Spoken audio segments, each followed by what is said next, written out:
Hey babes, Jen here. Welcome back to Blindly Honestly, and if you are new, I hope you enjoyed today's video as well. I am using a blue microphone for the first time, so if the audio sounds really weird in this video, I apologize, but I recorded this video with no audio to make it as short as possible, and decided to go back in last minute and add some audio. So today's video is going to be a sugar skull tutorial inspired by the Disney Pixar movie Coco.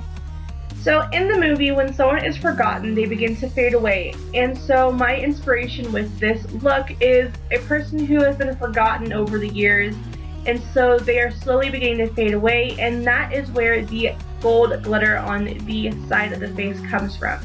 So I really poured my heart and soul into this look, so I hope you enjoy. It's going to be a long one, so sit back, get a snack, and enjoy the tutorial. So, using an eyebrow pencil, I went through and started the basic outline of the spine and the rib cage. And I used an eyebrow pencil for this because, as you can see, I did mess up a few places while drawing in my bones. And using the eyebrow pencil, it was very easy just to go in with a makeup wipe, erase, and start over. Especially where the clavicle connects to the spine itself. It was very crooked at first. I kind of puffed out my chest as much as I could to see where my natural bones popped out.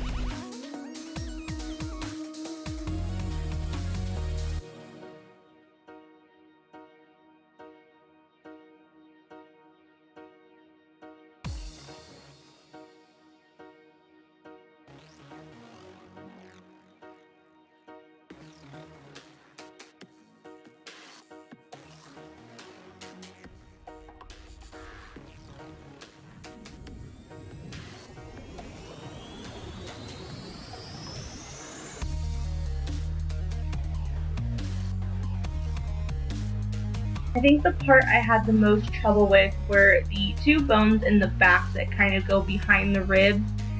I really wanted them to be as symmetrical as possible while still looking cartoonish, so I ended up doing them over at least 3 different times.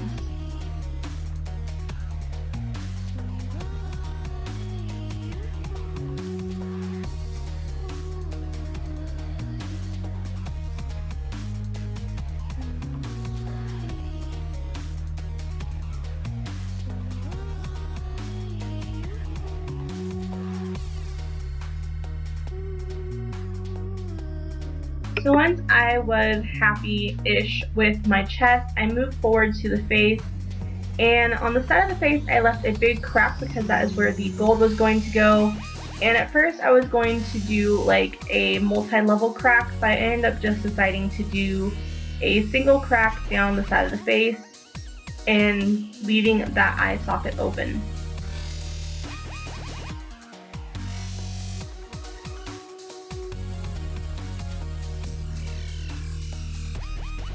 My chin did give me a little bit of trouble while drawing where the jaw would be, just because it was broken out, so it was kind of bumpy, and the eyebrow pencil was not wanting to apply over my acne.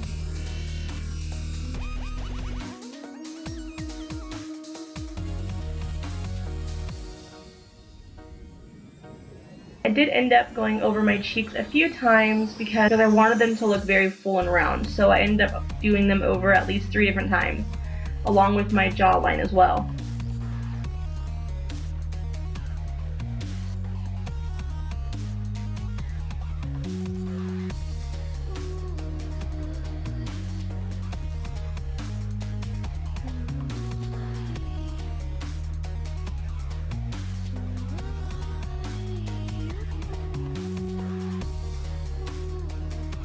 So once I was happy with my cheeks and jaw, I went ahead and drew in my eye socket.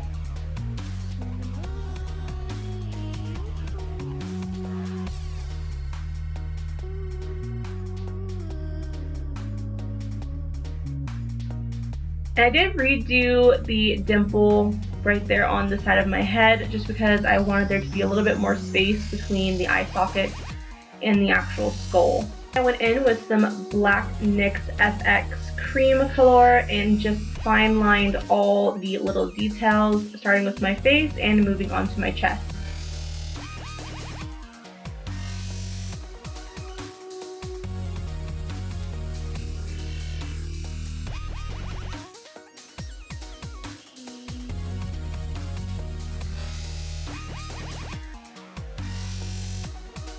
And also during this process, I fixed any little details that may have been bugging me with the eyebrow pencil, mainly those two backbones.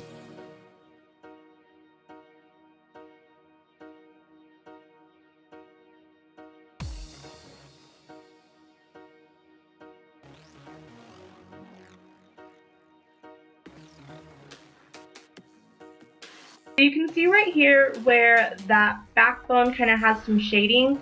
I got annoyed going over and over the line, so I ended up filling in that back part cavity between the bones just so it would cover up the lines I kept doing over and over again.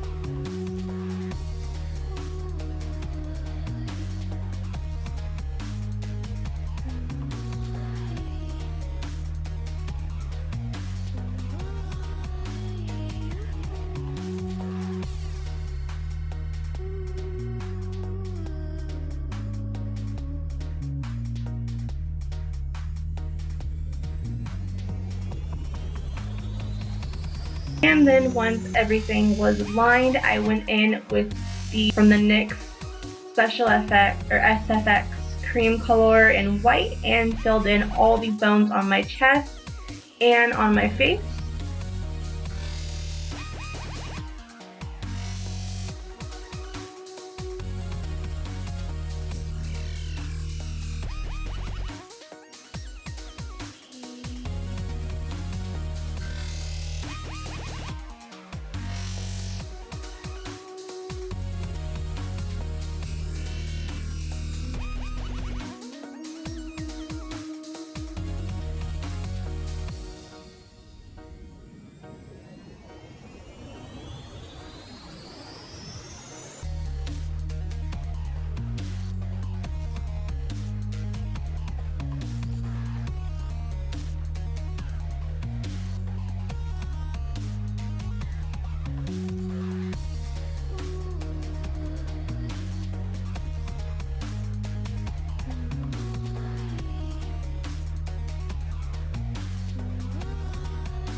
And for the two bones in the back, I mixed the black and white together to give it a nice dark gray, just to kind of show that it was further back so that it had a shadow to it.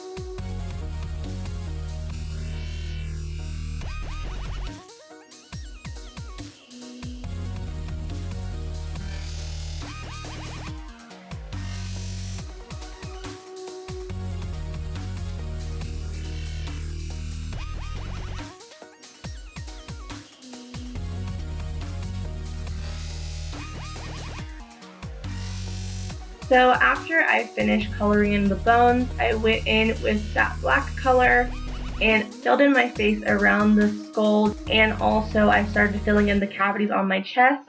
I saved my neck for last just because I was worried that as I moved my neck while coloring in things, it might smudge and transfer.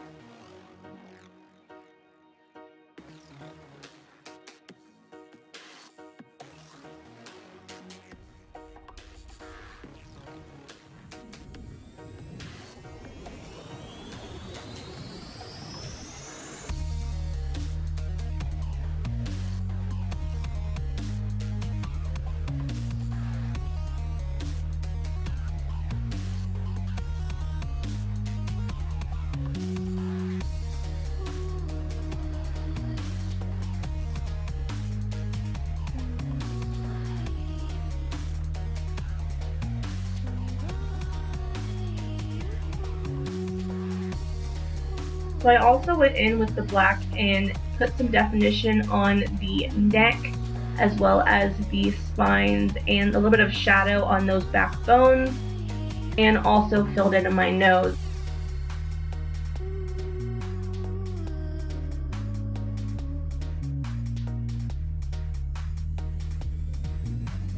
I did my mouth last just because I wanted to do a bright red lipstick. Worried if I did the white on my mouth first and then did the lipstick afterwards, it might not come out right, so I waited.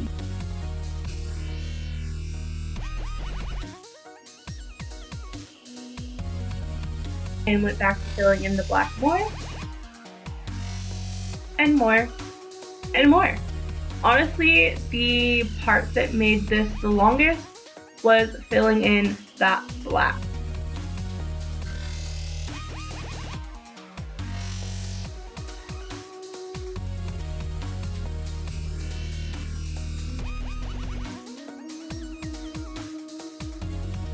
So then I went in with a cherry red liquid lipstick and added the dots around the eyes.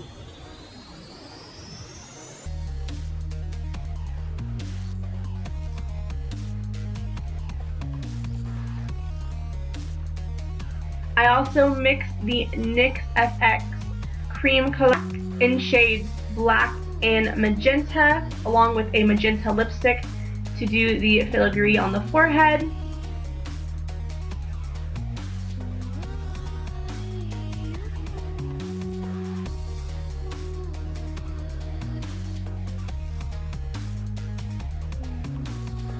And I also mixed that same cream in black and blue with a blue lipstick to do the design on the chin.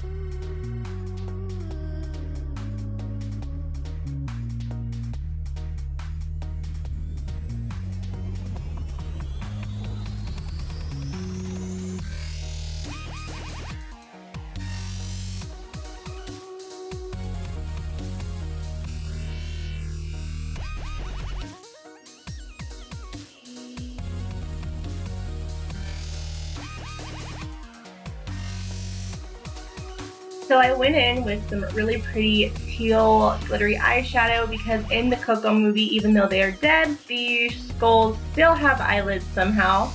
So I really wanted to give it that pop of color, so I used this gorgeous teal shade.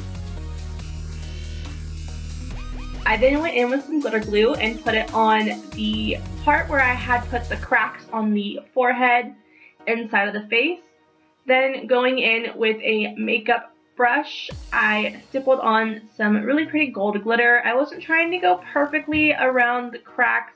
I didn't really mind if the glitter got everywhere because, again, it is fading into the glitter, so if other parts are beginning to look like they faded too, I didn't really get too upset with where the glitter placement landed. I then finished the look using some black eyeliner, and to try to give the eyes a little bit more definition, I added some volumizing mascara, and that was the look. So if you guys stuck through the whole video, I love you, you are amazing. Go ahead and comment down below your favorite part about Coco. Do you like the story, the characters, the colors? What was your favorite part? So if you enjoyed this look, please give this video a like and subscribe, and remember to hit that bell so you'll get notifications when new videos are posted. And I will see you guys next time. Love you. Bye.